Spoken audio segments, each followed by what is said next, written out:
The Secrets of Technology is brought to you by the StarQuest Production Network and is made possible by our many generous patrons. If you'd like to support the podcast, please visit sqpn.com/give. You're listening to The Secrets of Technology.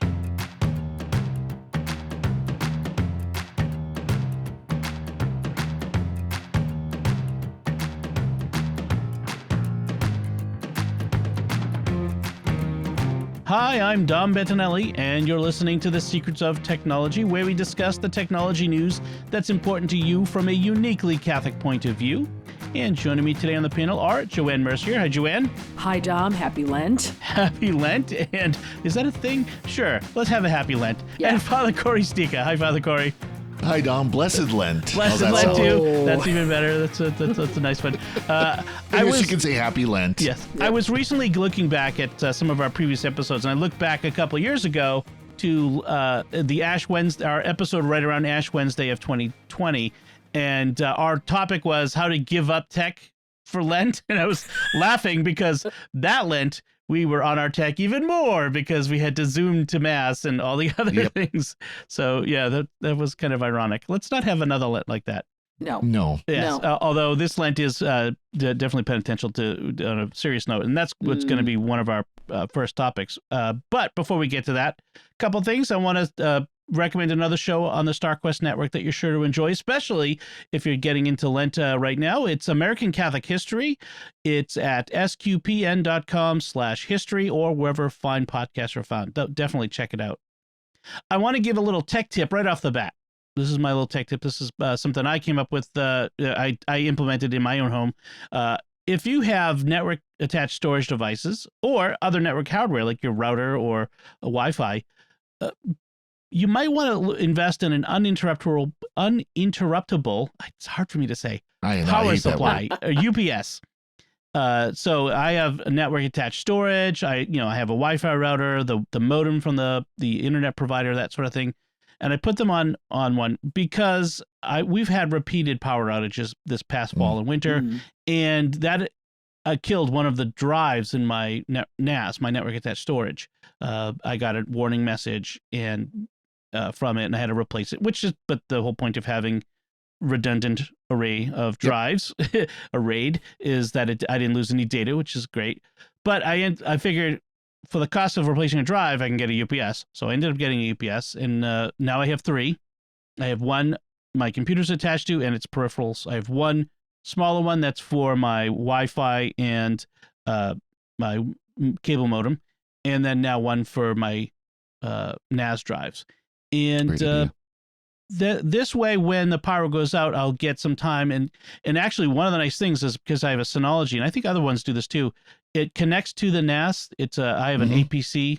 I have an APC UPS, and it kicks the UPS and the NAS connect, and the UPS can send a signal to the NAS to shut down, which is really nice. So as the power gets lower, as the battery starts to run out, it'll say, "Okay, I'm running out of power. Shut down nicely," and so it will shut down. And I have two NASs, and one acts as a server for that, and will tell the other NAS to shut down too. So everyone's working together, holding hands in nice cooperation. And singing Kumbaya. Yes, as we go dark.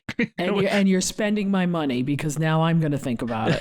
Yeah, no, it's a good thing how I do the same thing with my desktop. It's set up with I can get an hour out of the UPS I have hooked up to my desktop, and Mac OS, I've got it set up where like 10% left of battery life shut down, or 2 minutes left of battery life shut down, that kind of deal. And that's really nice to have. Yeah, Mac and Windows can also communicate with the UPS and receive that same signal and shut down automatically when they run low. So, yeah, it's really nice. I'm thinking of putting my Philips Hue hub, Philips Hue bridge on it as well, because when the power goes out, one of the things that happens is all the lights come on when the power comes back on. And if that happens in the middle of the night, you can't turn it off until everything reboots. So if it doesn't have to reboot, I can turn it right off right away. I was going to say, I mean, I've got the Philips Hue as well sitting right next to me, and it's like, it's not going to do you any good when the power's out because the bridge will be up, but the light bulbs won't be. Right. That's so with the power. So this way it prevents it from rebooting. and Right. having to wait for it to reboot. Because at 2:00 in the morning, you want to turn that lights off right away. I mean, this happened to us a few weeks ago where we got a power outage in the middle of the night, and it came back right up again. Like it blipped and like went out and then up, and I'm like, and we're both wide awake. You can have the Philips Hue set to not come back on when the power is restored, except I kind of want it to come back on when the power is restored, so I know that the power is back. You know, if it happens during the day. So 6 and 1/2 times the other. So maybe on a future episode, we could talk about these, because I would like to get one, but I don't know exactly what my needs are. Oh, that's a good point. So we'll make a note of that. We'll do an episode on absolutely. Power backups and that sort of thing. We've done disaster prep. That's true. Episodes before, but I don't think we specifically talked in depth about UPSs. So that might be a good thing to do. We'll definitely do that. All right. So speaking of disasters, let's get to our first topic, which is really the surrounding, as everyone knows, Russia has invaded Ukraine, and this wars have been happening, continuously, whether it's the Tigray in Ethiopia and Eritrea, or it's the people of Yemen, they've been suffering, or in Syria. But this is a war a land war in Europe involving one of the three superpowers, Russia. And so that's a slightly bigger deal. It's gotten a lot of our attention, and it involves a country that's very technologically advanced, as much as the U.S., frankly. I mean, the Ukrainians are as advanced as any European country. And so it gets our attention, and it also involves a lot of tech stuff.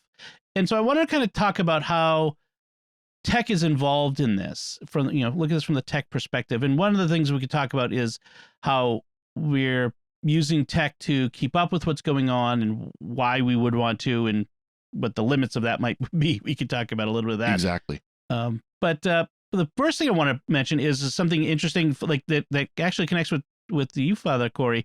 Yes. It was really interesting to see how the foreign minister of Ukraine put out a tweet to Elon Musk saying, hey, we're going to lose our internet access, if Russia cuts the lines.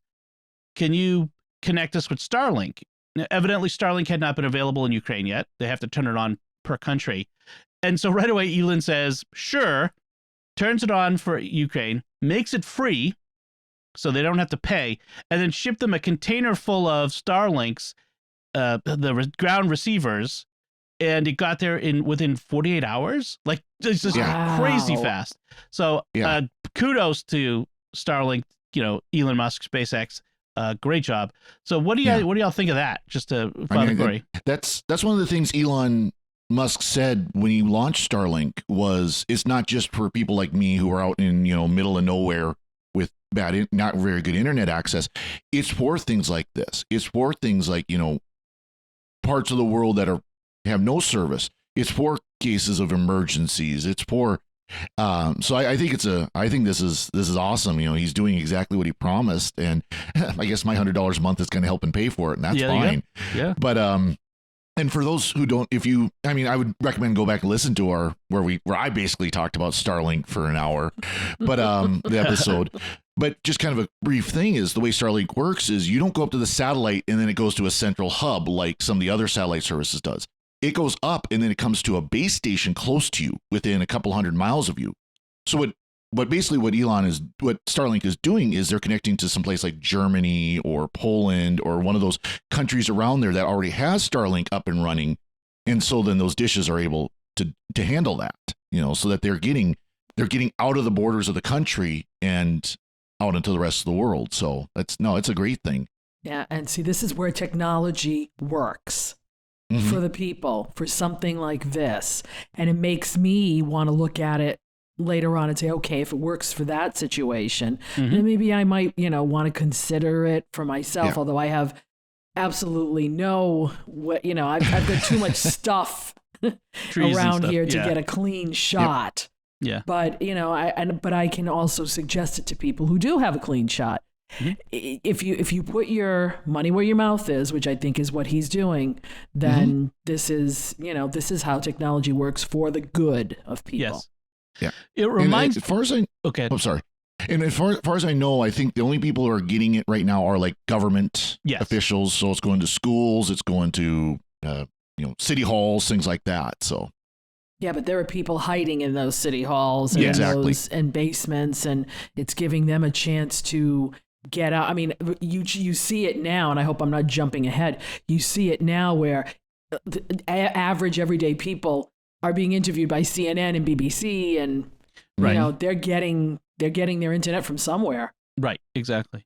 So I was going to say, it reminds me of back in the early 80s when Pope John Paul appealed to Ronald Reagan, and the CIA supplied fax machines to the Solidarnosc, the union offices all around Poland, to help them coordinate and communicate, which was a technology that even the Soviets didn't have at the time, at least the Polish Communist Party didn't have, and they had better communications than their oppressors did, and so it was a new technology at the time. It's a new technology now, although fax machines technically were much older, but they were new for people, to get it out there, and so it kind of reminds me a little of that. So it's really it's awesome.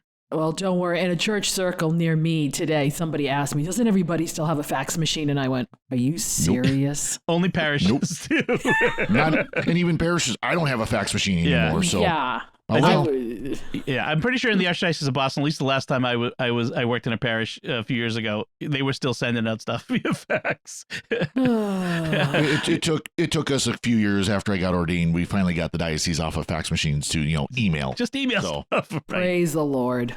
So just moving on to something actually kind of connected to what you were just saying, Joanne, was one of the things that's different about this war than other wars, although we've had recent wars where this has been true, but especially in this one, is the ability to follow the events from the point of view of people on the ground, people, individuals, Twitter accounts, Facebook accounts.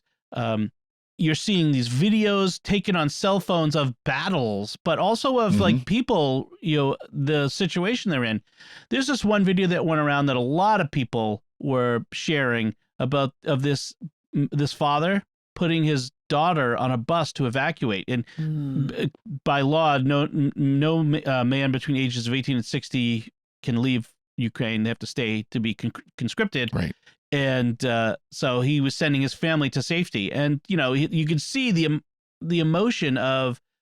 I mean, I got emotional watching it. I'm not sure I will see you again. The sort of thing, and I'm like, this is the sort of thing.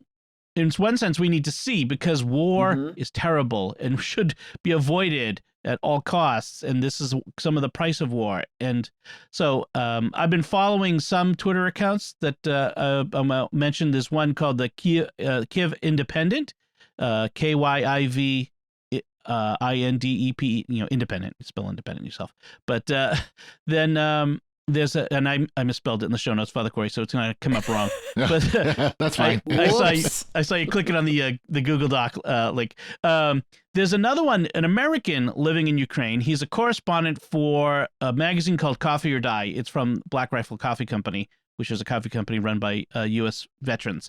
But they have a magazine, and he's their chief correspondent, who happened to live in Kiev, Nolan W. Peterson, and he's been showing some of the life, and he had an article in their website about just the people in the shelters and what it's like, and it gives you that on the ground feeling. I've seen Twitter accounts from Carmelite monasteries in Kiev and Kharkov and various places showing their life and how they're faring. My wife Melanie's been following this Ukrainian woman on Facebook who has been publishing public posts about her plight and and how she's now actually escaped. She's a refugee in Poland now, but talking about just her experience, like it's weird to think of myself as a refugee. Am I a refugee? Like that happens to people in other places, and so just seeing that real experience. One of the things I saw, that one of the Carmelite monasteries, the nuns are leading a Zoom rosary for peace with people around the world every night. That's great. I mean, it's just amazing this connection we can make with people on the ground. Have you guys had experiences like this? Well, what I find amazing, I'm a news junkie. So when something like this happens, CNN, BBC, usually, I will watch to see what's going on. And what I'm seeing, like I said earlier, was, these average, ordinary people getting on with the commentators. But what we also need to know, too, that this isn't just happening in Ukraine. Russian people who are opposed to what is happening are also taking a big chance getting on social media where they can and opposing what's going on. So we're seeing just who is causing the problem. Because in the past, we would say it would always be the Russian people, the German people, whoever the people. But it's not the people. Right. It's not the people, it's the governments, it's the heads of governments. It's the head of one government who want to take over the head of another government. Right. And that's the whole thing. So we have a little bit more accuracy as to who is causing the problem, and we get to have more sympathy for both sides, which in a war, nobody wins, quite frankly. That's right. Yep. Yeah.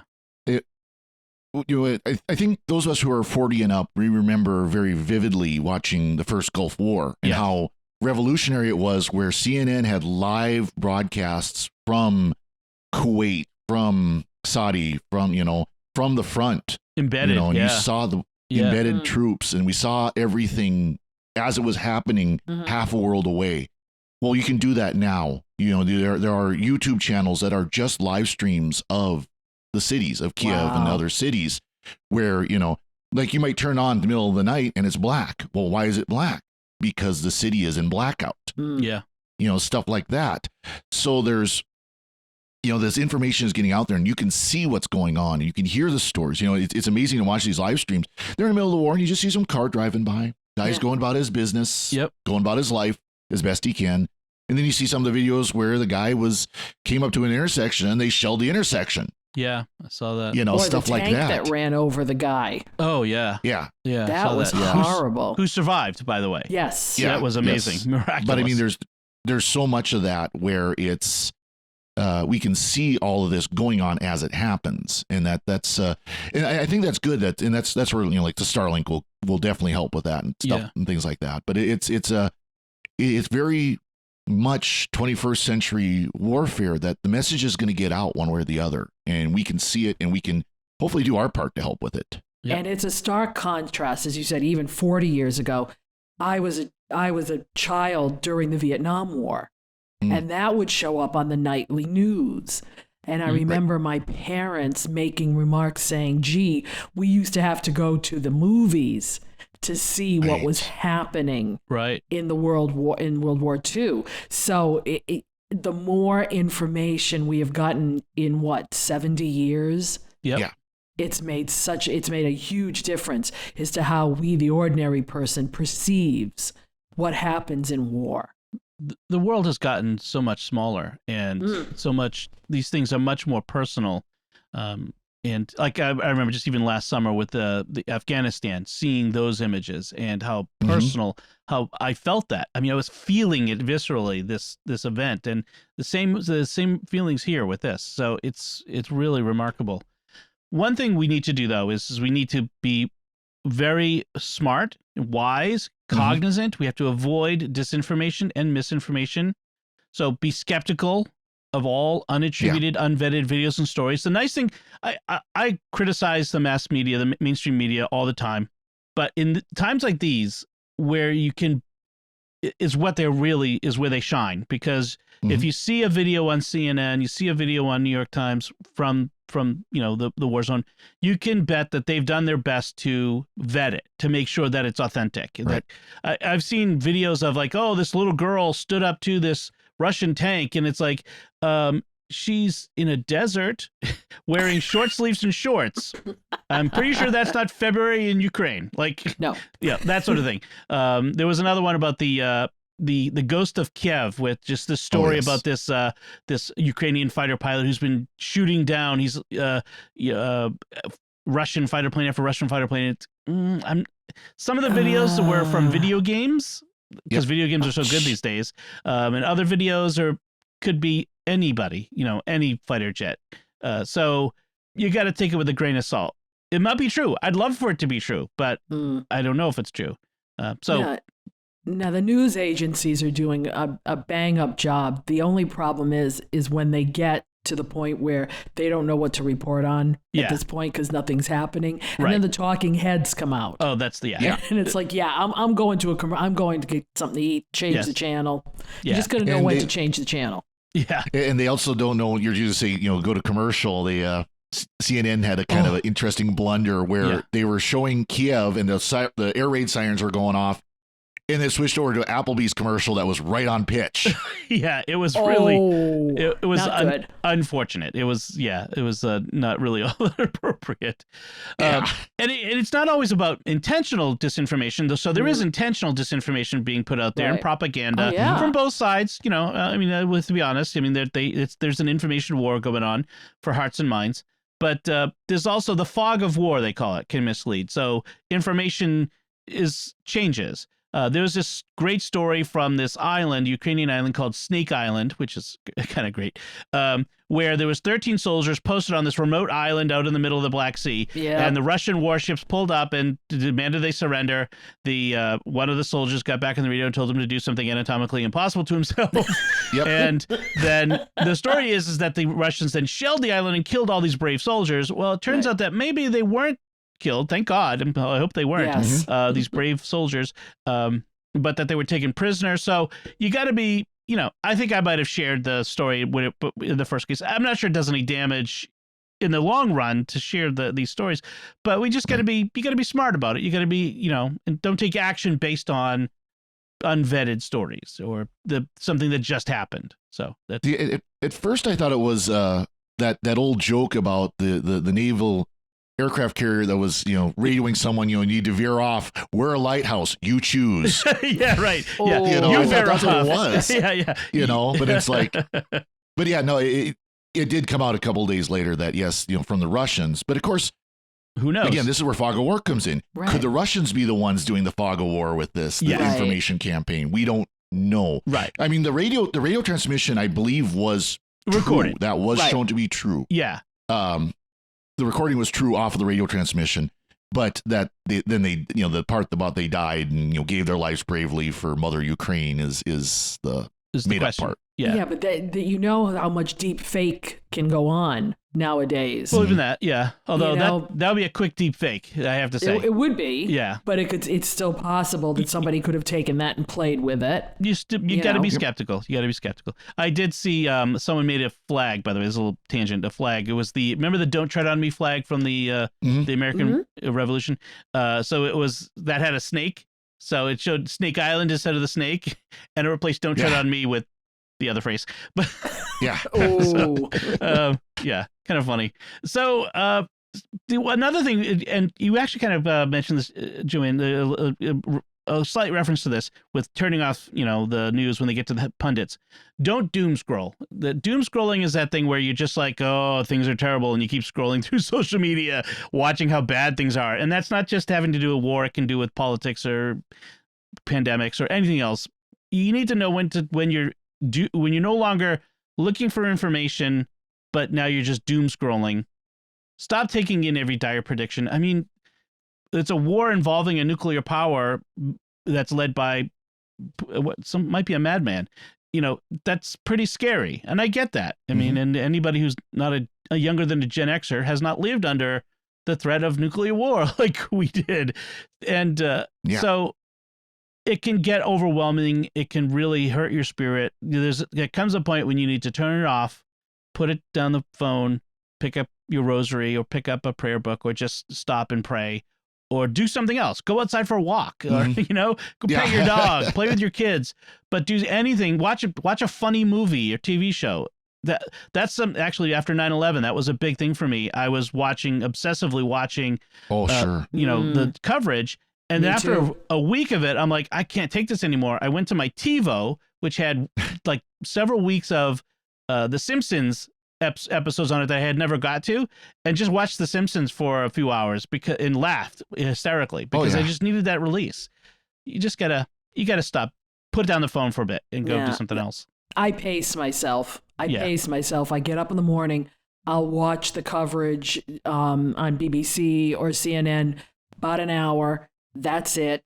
Get off. Then go back later in the day, see what else is happening. Get off. Yeah. If you remember the comic strip Bloom County, they always had the dandelion patch. Yes. Yes. You know, we need the dandelion patch once in a while. And yeah, doing something as simple as doing exercise or finding a show you enjoy, or just turn it all off and find a good book. Right. You know? Right. You need that mental health break. You need that spiritual health break from the coverage.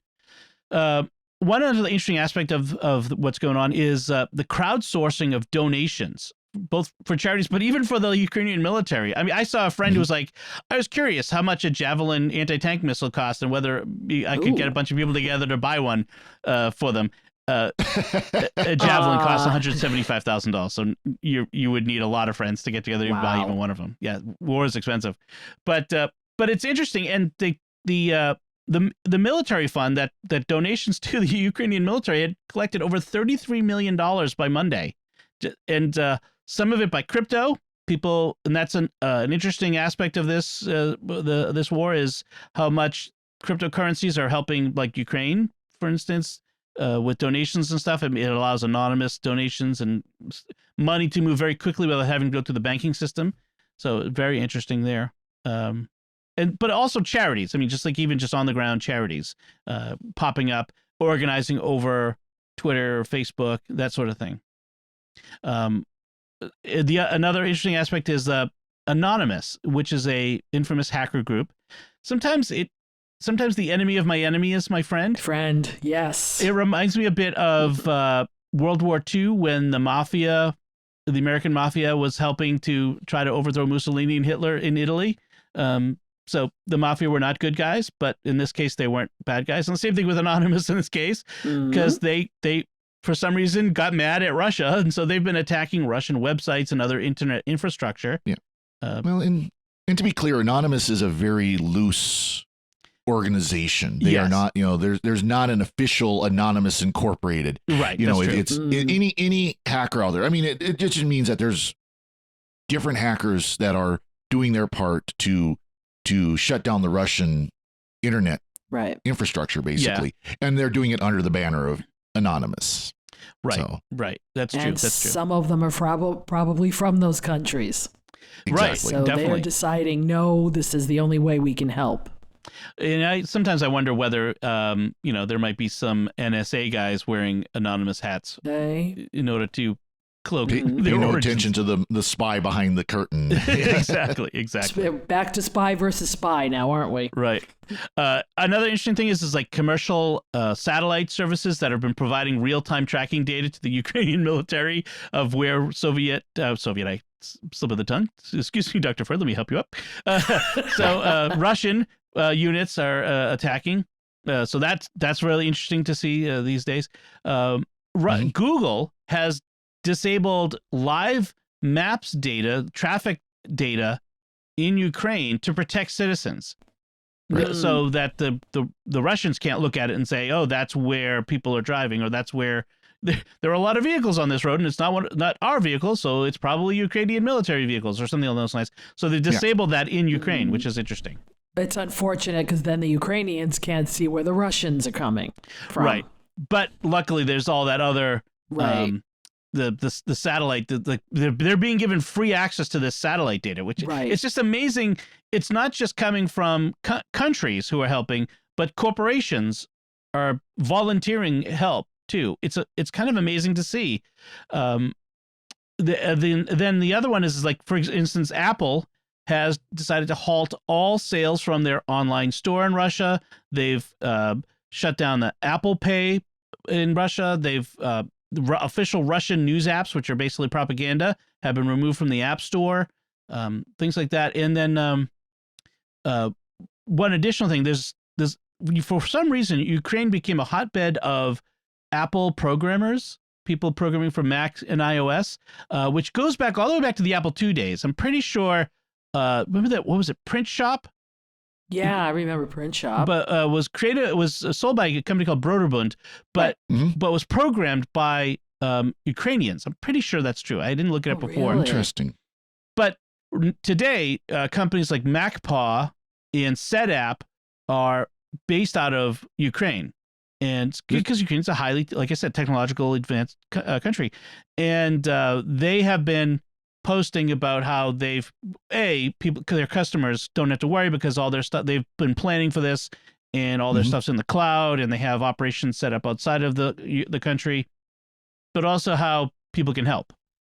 Well, and there's different software firms and hardware firms, whatever, that have branches in the Ukraine for the purpose of development. Yeah. And it's really interesting that a lot of the former Eastern European countries, the former Warsaw Bloc countries, have really taken on software development and hardware development as a way to boost their economies and so on. You know, I know of stuff made in the former Czechoslovakia and Ukraine and things like that. So it's really interesting that that they're able to use that. It's kind of like the old thing of, learn how to program. Well, it's a way to make good money internationally. Definitely. Sometimes we don't realize how developed other countries really are because they're stuck in, we believe sometimes as Americans, they're stuck in a time warp. Yeah. If they were part of Russia, they must be very backward. No, I mean, Kiev is a city of 4 million people? Yep, very cosmopolitan European city. Even though you see a lot of what looks like older buildings, Americans can't relate because their oldest building in this country is probably 300 years old. Right, exactly. You go to another country, the oldest building's 1,000 years old. So it's like... Yeah, but it doesn't mean they're backward at all. So exactly. Definitely. Now, they are, a lot of these countries are a bit more impoverished, quite a bit more impoverished in some cases. Yeah. But they have the modern technologies. They they have internet, they have cars, they have everything, all the comforts of life for many people. It's just there are regions of these countries that have much stronger poverty, and that's what makes stuff like this war so terrible. Is those are the people that are going to be affected. Right, yes. They're going to be the worst affected. Yeah, definitely. So I pray for the brave people of Ukraine and for the people of Russia that they will be freed from their oppression. And I pray for the soldiers on both sides. It's terrible. They're the ones who are suffering for the decisions of others.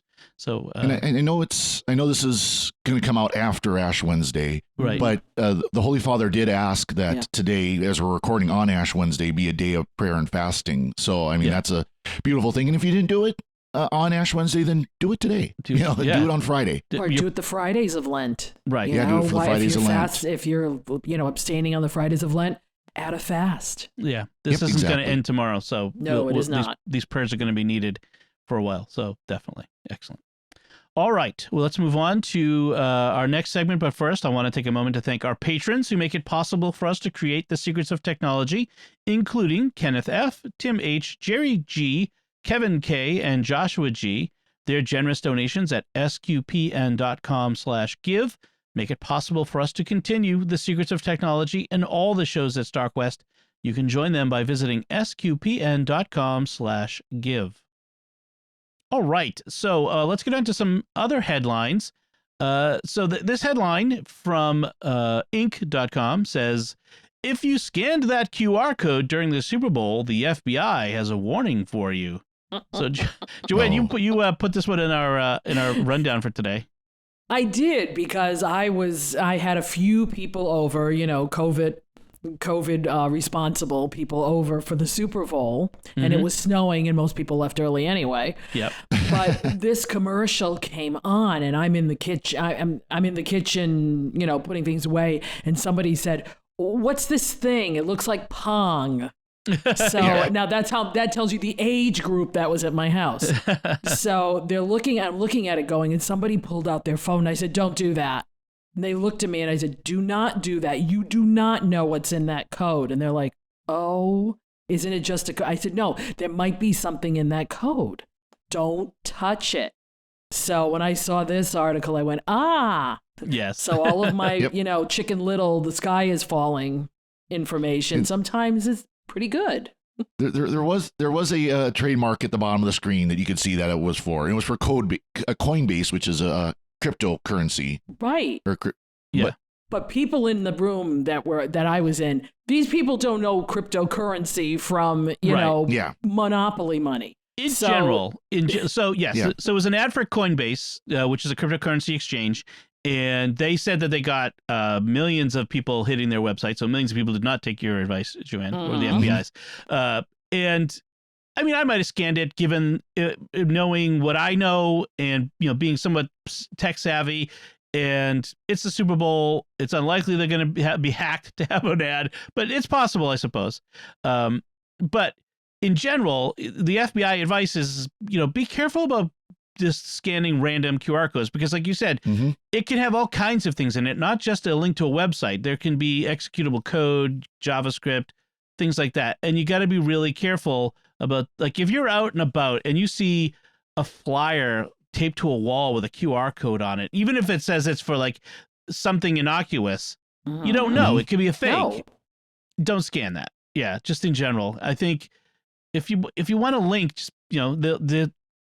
there's usually the website, sqpn.com. Just type it in. Right.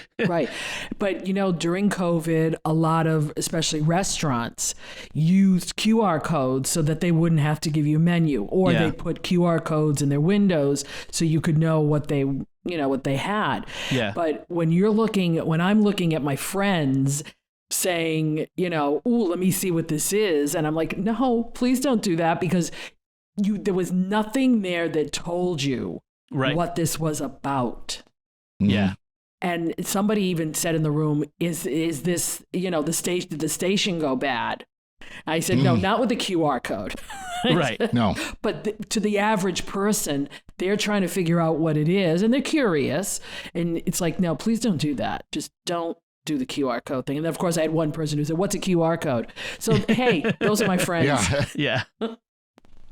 So speaking of the restaurant thing, my son just had his birthday, and we took him out for his birthday to Chili's, and we got to the table, and the hostess says, "Oh, just scan the QR code for your menu." And I'm like, "But the only two people at the table who have phones are me and my wife. I have 5 kids. Like, what about them?"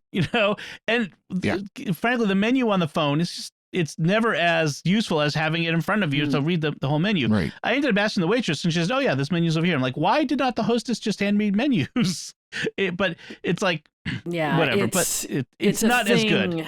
It's a thing because they don't want a lot of hands on things, and I can understand that. But I think now it's becoming a cost cutting thing. I think so. It is now. I mean, I understood it during COVID, but now, Well, especially when you go to someplace like a brewery or a boutique restaurant where their menu changes on a weekly basis sometimes. Right, like brewery might have some new beers that come out every week, and so they don't have to print up new menus every week. They can just change their website with a couple of clicks. Yes, stuff like that. And there are times it's very much convenient to be able to just kind of do the zap and go. Yeah, especially when they're hooked up, where after you do that, you can pay and everything right there. You make your order, you pay it, and it's just that's it.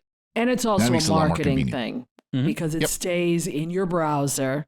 So when you're going through your browser, go, oh, Chili's. Oh, maybe we need to go back there. Right. And then they can hit you up to sign up for their rewards thing and send you emails and all that sort of stuff. Yes. Oh, yes. So, but, in general, be careful with QR codes, scanning them, in out in public. You gotta be savvy about it. Speaking of being savvy, this was another interesting story. This was from the BBC, and it's a story called, the headline is "Job Fished: The Con That Tricked Dozens into Working for a Fake Design Agency." And it's this bizarre story about this guy called Ali Ayad, who in London, who basically kind of scammed a bunch of people to working for him for basically free. He created this design agency. They're making like websites and other like graphic design stuff. 40 people, more than 40 people, I think it was.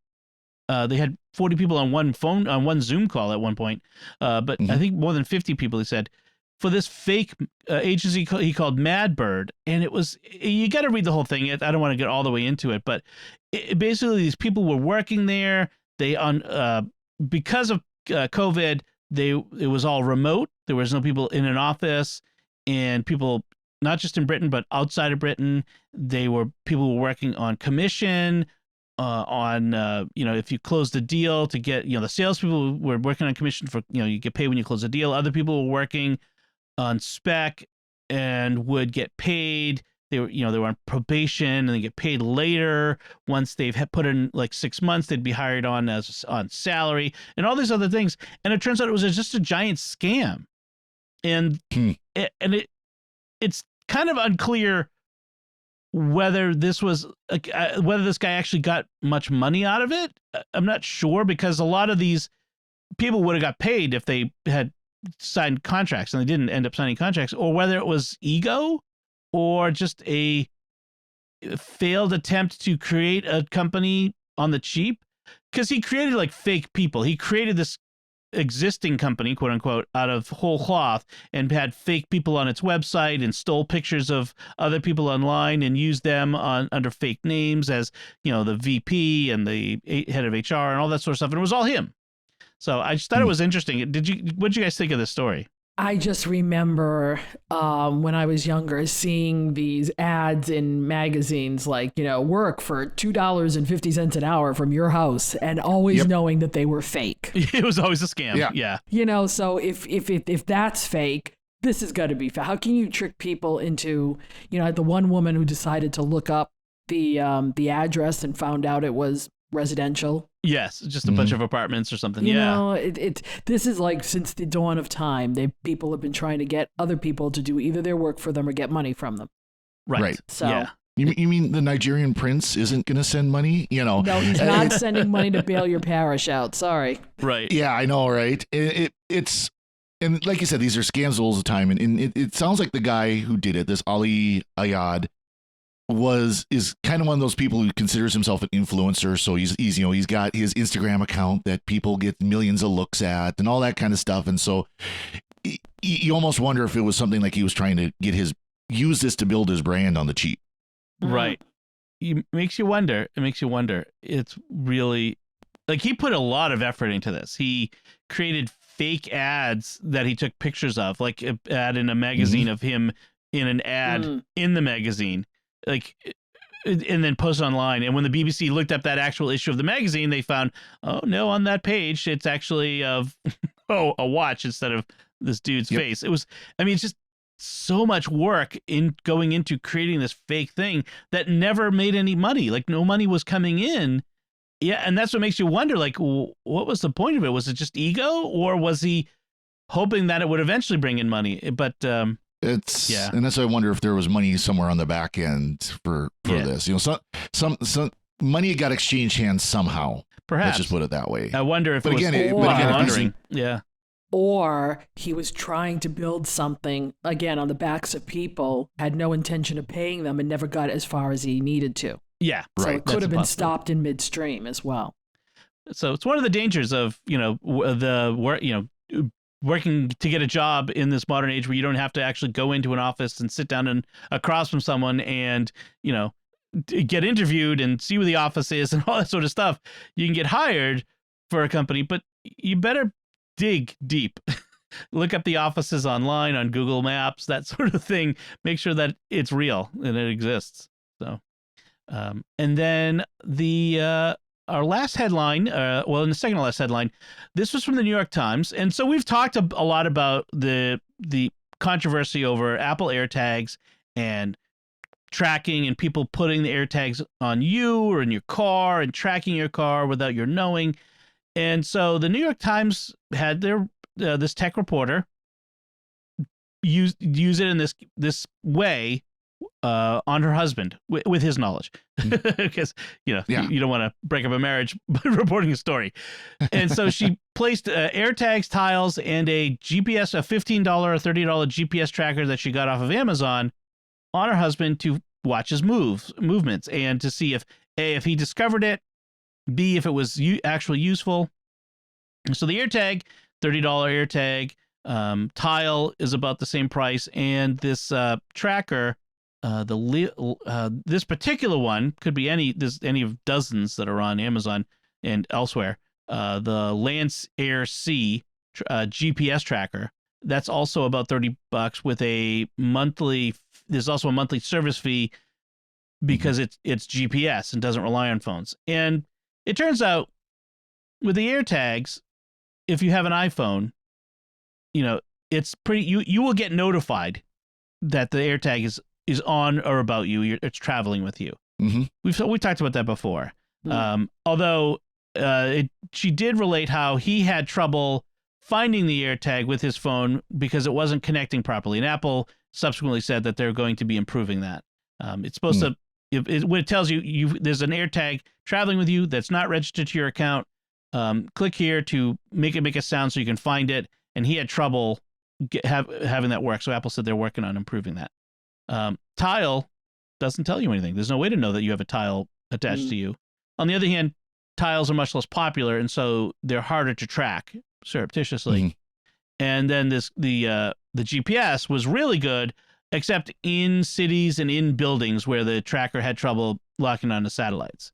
So, what do you guys think of this? I have another thought on this as we go, but is this just more fear, uncertainty, doubt, or is this a real concern people should have? My husband carries an iPhone. I can just find me. Right. That's what I was going to say. I don't need an AirTag. Right. And we keep that open, mutually agreement, because of our age and because we work away from home. So if something happens to the other one can get to them or get somebody's attention to get to them. Yes. My wife and I have the same thing where we have agreed to, but that's the thing is I agree to doing Find My. I do it with my brothers and my sister, we've agreed to do that as well. So if we need to check on each other, it's there. And we know we're not going to use it for, bad purposes. Like, what do I care where my brother is going right now? I don't really, but I've sometimes used it like when my wife has gone out for the evening and I'm like, how soon is she going to be home? Because these kids are driving me crazy. Usually mine is to know when he's coming home so that I can get off the desk area so he can, because it's tax season. We have to switch the office around. That's right. Yeah. So no, I think for most people, this is not going to be a concern. You're not going to have someone tracking you, but that has been a problem for things like estranged spouses where there was abuse. You hear stories of the traditional GPS trackers being put in a spouse's car so that, this stalker can find them or this abuser can find them.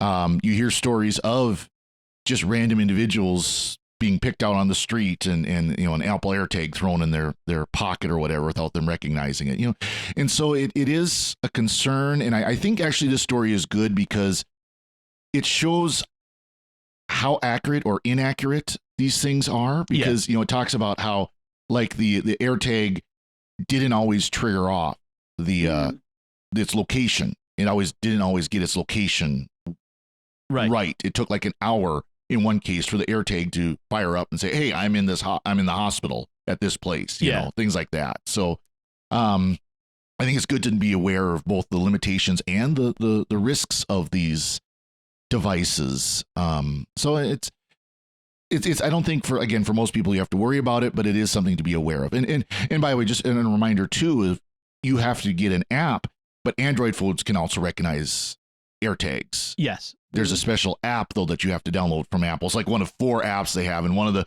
apps is switch over to iOS. But then they've got this one that says here's to recognize AirTags that aren't yours. Right. Tile said they're also developing an app to help people to know when there's a Tile tracker near them. One of the things that it does is it at least has gotten the word out that their trackers exist, because GPS trackers cheap ones have been around for years, but long before Tile and AirTags. And so, but people just didn't know that they were out there. And so this has really brought it to people's consciousness. So there's that. So I think in general, there's one guy that they talked to in the article who says these things should not exist at all because they can be used for bad purposes. Like, frankly, I want to be able to find my phone or find my wallet when I've misplaced it. Just because some people will misuse it doesn't mean that it will that it should never exist. But I think it's good to talk about it, to debate whether where the meter, the switch goes, on tracking versus convenience and that sort of security versus convenience or privacy versus convenience, where the lever should be placed on the virtual meter of that. That should continue to be discussed and figured out, and the technology improved. And but I don't think we should get rid of this technology. All right, one last little bit is I want to recommend a YouTube video that I'm going to put in the show notes from Hallow, which is the app, the Catholic prayer app called Hallow. We actually mentioned it a few weeks ago when we were discussing how some Christian prayer apps have been collecting data. As we said at the time, Hallow it collects data, but it was not one of the ones that there were a lot of concern about. They talk about how they use your data. But in this case, this is just a fun YouTube video commercial for Lent that they produced, featuring Jonathan Rumi, who you may know as the actor who plays Jesus in the TV series The Chosen. Very fun. You should check it out. It's very amusing to see. But yeah, it's. Did you guys watch it? I did. I got a kick out of it. Okay. Yeah, it's a lot of fun. He's playing different parts where he's doing, because he's one of the voices. Jim Caviezel's another one that's in the app. Yeah. Doing readings or whatever. Oh, wow. And so he's doing readings. There's one point where she's listening. The protagonist of this commercial, if you will, the lady that's using the app. She's listening to chant, and you see like 4 different versions of Jonathan Rumi singing the chant, quote unquote. He pokes his head in from the side. That was very funny. Yep. Yeah. It's a good commercial. It's fun. It's a fun commercial. I'm pretty sure I haven't asked him about it, but I'm pretty sure our own very own Jimmy Akin has some stuff on there as well. Yes, I believe he does have something with Hallow. He's doing something with that. Yeah. Matt Fradd's involved in it, and a couple other Catholic apologists and no one's called personalities. Me, but, I'm available. But maybe we can figure out how to get our podcasts in there. There you go. But Hallow is a subscription service, although they're doing a 30-day free trial for Lent, which is kind of a nice thing. But if you do want a prayer experience, don't forget SQPN's Pray Station Portable at sqpn.com/PSP, which you get the Liturgy of the Hours 5 times a day. You can pray along with our podcast version of the Liturgy of the Hours. And Lent's a great time to pray the Liturgy of the Hours to get into that habit. This is a good way to do it. Excellent. All right. With that, let's get into our picks of the week. And Joanne, you're up first. Yes, and my pick of the week is not a gadget, but it is attached to Apple. Apple TV Plus, of course, is, trying to rival Netflix and all these other, Prime Video as far as content creation. And they came out with a movie that they financed for, I believe, $25 million that is now up for Best Picture for an Oscar, won the SAG Award for Best Ensemble Cast in a Movie, Best Ensemble Movie, and it's called CODA. Now, that has nothing to do technically with music, but it does. Okay, CODA actually is an acronym for Child of Deaf Adults. And it happens that the child, the CODA, who is, and what the child of deaf adults ends up doing is ends up being the lifeline usually between the hearing world and the deaf culture. Right. And they're there not by their own choice most of the time. So this girl who is a budding musician, thus using the same word CODA, which is a coda in music, is an ending that you add on. It's a slightly different ending that you'll put at the end of a song. Okay. She has got this opportunity to leave her community and go pursue her music. And the family, of course, wants to hold on to her because she is their lifeline. So it plays out. It was filmed in Gloucester, Massachusetts, and it also has reference to Berklee College of Music. And, I saw this movie, cried my eyes out, because not only does it appeal to me as a musician, but in my ministry, I've had a chance to work with a few families and parishes who are deaf. And I have seen the culture a little bit through the eyes of CODAs and what they do for their family. And I mean, Marlee Matlin, if she's in anything, I'm watching it anyway. But there's a lot of subtitles. because they actually don't translate for you except in subtitle. And then there's one part of the movie, I hope I'm not giving a spoiler away, where they turn the sound off totally. Oh, wow. So we as the hearing world gets to understand what they always have to deal with. Right. It's a spectacular movie. Yeah, it's a little formula for those of you who are movie buffs. Yeah, there's a formula in there, and Sure. it can get a little sappy, but it's something that hasn't been done before really to this level. And Marlee Maitland said in her acceptance speech the other day was, now you get to see that we deaf actors are just as good and just as, as important to telling stories as everyone else is. Right. Yeah. Won a Screen Actors Guild Award. So, yeah. Yes. So I'm really rooting for it to win the Oscar, but I don't think it will. Yeah. But it would be, and Apple would just be like off the wall if it did. Yeah. Because that's 25 million's not a lot. Yeah. For a movie. Yep. But it's a good story. It's a good insight into the deaf culture. No, and I like the way you describe how they handle their conversation. They're speaking sign language, because of course a lot of shows like that Marlee Maitland has been in where she can speak. Right. So she will say what she's signing as she's doing it. Right. She's one of the few who can. Not all of them can. Right. And the other deaf actors in this movie, the one who's up for Best Actor, I think, or Best Supporting Actor, he doesn't vocalize at all. So he's completely, sign language. And usually what you'll see, like right now on New Amsterdam, they have a deaf character, but there's always an interpreter there speaking. Right. This is, you've got to, after a while, you don't even notice the subtitles. Right. But, and it's burned in. It's not like you have to have your closed captioning on either. It's burned in. Cool. Apple's been hitting all cylinders with their Apple TV Plus. A lot of really good content. The Macbeth. Yes, absolutely. This and See, it's not just all schmigadoon on Apple TV Plus. or Ted Lasso. I mean, Ted Lasso won an award. There I you think go. it's the SAG too, which is I love Ted Lasso. All right, Father Cory, what is your pick? So my pick is it's actually a microphone setup that you've probably seen, because a lot of YouTubers will use this, especially when they're doing like remote YouTubes or whatever. It's called the Rode Wireless Go transmitter and receiver with lavalier microphone. Basically, it's a portable, small microphone system, wireless microphone system. And you've seen it, because if you've seen anybody with the black Rode Square attached to their collar or whatever, that's what this is. Okay. And it's a really nice setup for portable recording, and that's what I bought it for. I'm going to start doing some catechism classes here in the parish, and I want to record them, both video and audio, and I want as good a sound as I can get. Just like we've got decent microphones here because we want good sound for our podcasts. Well, I want decent sound for my recording. And so it's got the transmitter, which is the actual, the base that you put on your belt or whatever. And then it's got a receiver unit that you plug into your recorder. Well, that transmitter it has a microphone built in itself, but it also has a plug for a lavalier, a lapel mic. Right.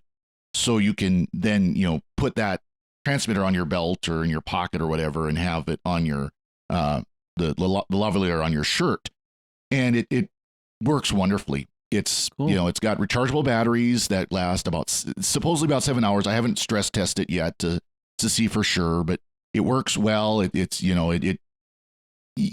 not putting it a long distance away, but it seems like it works pretty well at about a 10-foot range from my recorder and stuff. So and then I use just the same recorder, my little Tascam handheld recorder. It just plugs in to the line in, and then it just starts recording off of that, and it works really, really well. It's nice. Just in testing with it, it's good sound. It sounds about as good as you can expect, especially in a parish hall that's kind of echoey. Yeah. But it still picks up really, really well. Actually, I need to turn the gain down on it. It's a little too sensitive for me because I peak it out. One thing I've got my setup here so that it keeps me from peaking out, but I'm a loudmouth. I get shouting real loud, and it peaks, and you get the popping sound and all that. And so I need to play with it a little bit to get it balanced right, but it sounds really good. So it's a good good setup. Like I said, they're very common. You'll see them with a lot of YouTubers, a lot of journalists. Independent journalists will use them as part of their reporting and everything. So it's a great setup if you need something that's small, it's portable, and just works. It works really well. Can this go into Zoom? Well, absolutely, you could. If you've got, yep. Yeah. Now, I don't believe it doesn't have a USB out.